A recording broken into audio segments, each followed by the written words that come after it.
തദ്ദേശ തെരഞ്ഞെടുപ്പിന് പിന്നാലെ ഇത്തരത്തിൽ വിജയിച്ച 20ഓളം കൗൺസിലർമാരാണ് പിന്നീട് സത്യപ്രതിജ്ഞാ വേളയിൽ ദൈവത്തിന്റെ നാമത്തിൽ സത്യപ്രതിജ്ഞ ചെയ്തത്. അതും ദൈവത്തിന്റെ നാമത്തിൽ സത്യപ്രതിജ്ഞ എന്നതിനേക്കാൾ ഉപരി നമ്മൾ ചിന്തിക്കേണ്ട പ്രധാനപ്പെട്ട കാര്യം ആറ്റുകാലമ്മയുടെ പേരിൽ അല്ലെങ്കിൽ ശബരിമല അയ്യപ്പന്റെ പേരിൽ ഇത്തരത്തിൽ ഓരോ ദൈവങ്ങളെയും പേരെടുത്ത് വിളിച്ചുകൊണ്ട് സത്യപ്രതിജ്ഞ ചെയ്യുന്ന ഒരു സാഹചര്യത്തിലേക്ക് പോയിട്ടുണ്ടായിരുന്നു. ഇപ്പോൾ ഹൈക്കോടതി ഇതിനെതിരെ ഒരു വിശദീകരണം ആവശ്യപ്പെട്ടിരിക്കുകയാണ്. എന്ത് മതേതരത്വമാണ് ഇവർ ഈ ഒരു സത്യപ്രതിജ്ഞയിലൂടെ ഉയർത്തിപ്പിടിക്കുന്നത് എന്നുള്ളത് വലിയൊരു സംശയം തന്നെയല്ലേ? ഇങ്ങനെ ഒരു ഹൈക്കോടതി ഈ ഒരു നിലയിലേക്ക് കാര്യങ്ങൾ പോകുമ്പോൾ ഇപ്പോൾ നിലവിൽ നിൽക്കുന്ന കൗൺസിലർമാർ പിന്നീട് അസാധുവാകാനുള്ള സാധ്യതയുണ്ടോ?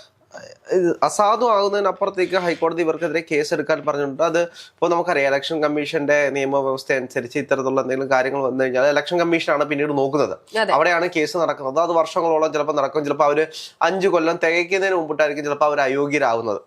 ഒരു 2 മാസം മുമ്പോ 3 മാസം മുമ്പോ അത്തരത്തിൽ ഒരുപാട് സംഭവങ്ങൾ നമ്മൾ കണ്ടിട്ടുണ്ട്.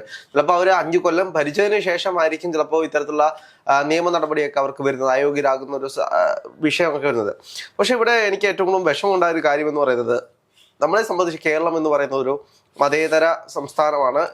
ഇന്ത്യ എന്ന് പറയുന്ന ഒരു മതേതര രാഷ്ട്രമാണ്. ആ രാഷ്ട്രത്തെ ജനാധിപത്യ വ്യവസ്ഥയിൽ ഇത്തരത്തിലുള്ള ആളുകൾ വരുമ്പോൾ ഇവര് തമ്മിൽ മത്സരമെല്ലാം ശരിയാണ്.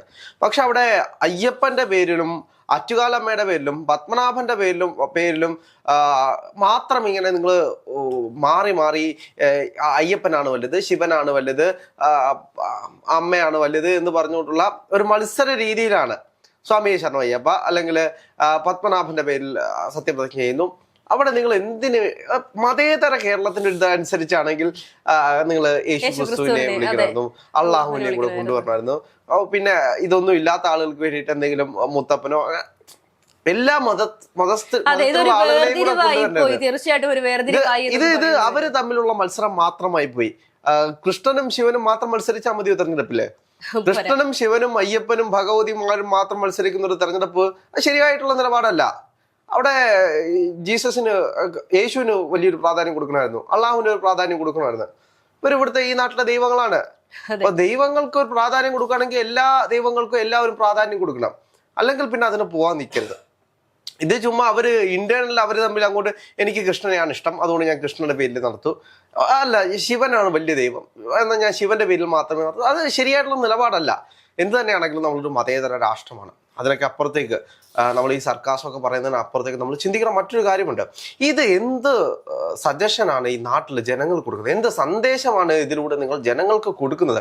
നിങ്ങളെ വിജയിപ്പിച്ച ജനങ്ങൾ, അത് ഒരു ഹിന്ദുവോ മുസ്ലിമോ ക്രിസ്ത്യാനിയോ മാത്രമല്ല, ഹിന്ദുക്കൾ മാത്രമല്ല നിങ്ങൾക്ക് വോട്ട് ചെയ്തത്, അല്ലെങ്കിൽ ക്രിസ്ത്യാനികൾ മാത്രമല്ല, ഇവിടുത്തെ മതേതരായിട്ടുള്ള മതമില്ലാത്ത ആളുകൾ വരെ വോട്ട് ചെയ്തിട്ടാണ് നിങ്ങളെ വിജയിപ്പിക്കുന്നത്. ആ ഒരു സാഹചര്യത്തിൽ നിങ്ങളൊരു എന്ത് സ്ഥാനത്തേക്കും ജനാധിപത്യ വ്യവസ്ഥയിൽ തെരഞ്ഞെടുക്കപ്പെട്ടു കഴിഞ്ഞാൽ നിങ്ങൾ അതിന്റെ ഭാഗമാണ്. അത് മനസ്സിലാക്കാൻ തയ്യാറാണ്. ഭരണഘടന എന്ന് പറയുന്ന ഒരു സാധനം മനസ്സിലാക്കാൻ കഴിയണം എന്നുള്ളത് മറ്റൊരു കാര്യമാണ്. അത് പഠിപ്പിക്കേണ്ട ഒരു കാര്യമാണ്. ചെറിയ പ്രായത്തിൽ തൊട്ട് ഈ നാട്ടിലെ കുട്ടികളെ പഠിപ്പിക്കേണ്ട ഒരു കാര്യമാണ്. ഈ നാട്ടിൽ എത്ര പേരെ ഇവിടെ ഭരണഘടന പഠിപ്പിക്കുന്നുണ്ട്? ഈ നാട്ടിലെ ഏറ്റവും വലിയ നിയമപാലകരായിട്ടുള്ള പോലീസുകാർക്ക് ഭരണഘടന അറിയാമോ? എത്ര പോലീസുകാർക്ക് ഭരണഘടന അറിയാം? അതിൽ പറഞ്ഞിട്ടുള്ള എന്താണെന്നറിയാം? ഇത് ഒരു പോലീസുകാർക്കും അറിയത്തില്ല.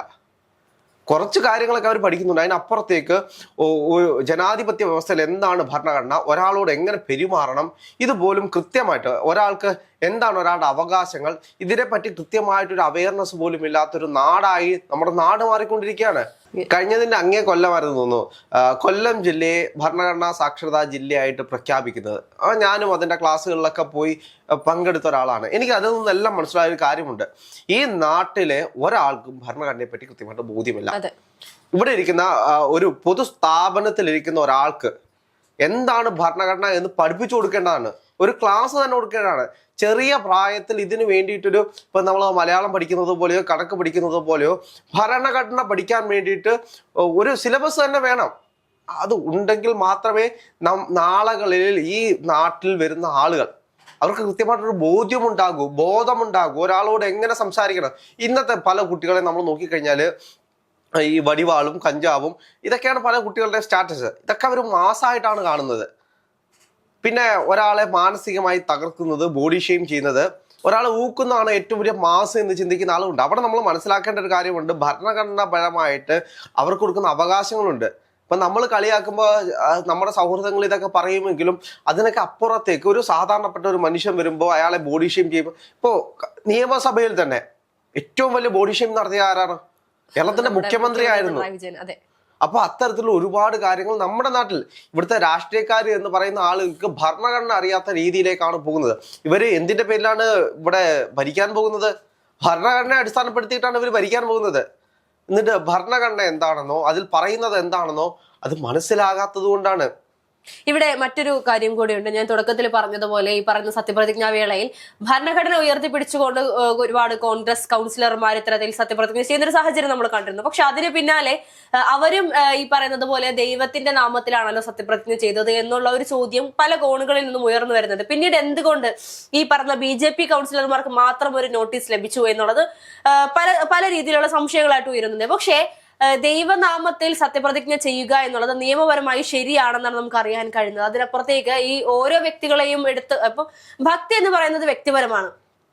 ആ ഓരോ കൗൺസിലർമാർക്കും ഏത് മതത്തെയാണ് അല്ലെങ്കിൽ ഏത് ദേവിയാണ് അല്ലെങ്കിൽ ഏത് ദേവനെയാണോ വിശ്വാസം അതിൽ വിശ്വസിക്കുന്നതിൽ തെറ്റില്ല. അതിനപ്പുറത്തേക്ക് അവരെ ഈ പറയുന്ന വേദിയിൽ ഉയർത്തി കാണിക്കുമ്പോൾ ഇപ്പോൾ നേരത്തെ ചേട്ടൻ പറഞ്ഞതുപോലെ പല മതത്തിൽ നിന്നും വോട്ട് ചെയ്ത് വന്ന ആളുകളാണ്, വിജയിപ്പിച്ച ആളുകളാണ്. അവർക്ക് അതൊരു മാറ്റി നിർത്തുന്ന ഒരു നിലയിലേക്ക് കാര്യങ്ങൾ പോകുന്നുള്ളതാണ്. ഈ മതേതരത്വമാണ് ഇപ്പോൾ ഞങ്ങളുടെ ആശയം എന്ന് പറഞ്ഞുകൊണ്ട് BJP എത്രത്തോളം പറഞ്ഞാലും എത്രത്തോളം പ്രസംഗിച്ചാലും അതിനെ ഒരു അങ്ങനെയല്ല, നിങ്ങളൊരു ഹിന്ദുമത വിശ്വാസം മാത്രമാണ് ഉയർത്തുന്നത് അല്ലെങ്കിൽ മൃദു ഹിന്ദു സമീപനമാണ് ഉയർത്തി കാണിക്കുന്നത് എന്ന് കൃത്യമായി വരച്ചു കാട്ടുന്നതല്ലേ ഇപ്പോൾ ഈ പറയുന്ന സത്യപ്രതിജ്ഞയിലൂടെ നമുക്ക് മനസ്സിലാക്കാൻ സാധിച്ചത്.